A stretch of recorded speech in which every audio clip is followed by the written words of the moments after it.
செல்வத்தை கணக்கீடு செய்து ஜக்காத் கொடுக்க மாட்டார்.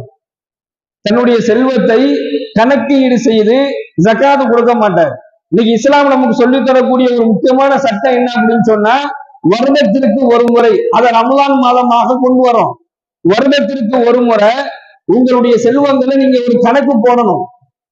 நீங்க உட்கார்ந்து ஒரு கணக்கு போடணும். ஒரு வருடத்துல நம்முடைய வருமானங்கள் என்ன இருக்குது, எவ்வளவு நம்ம சம்பாதிச்சிருக்கோம், சம்பாதிச்சது ஒரு கணக்கு போடணும்.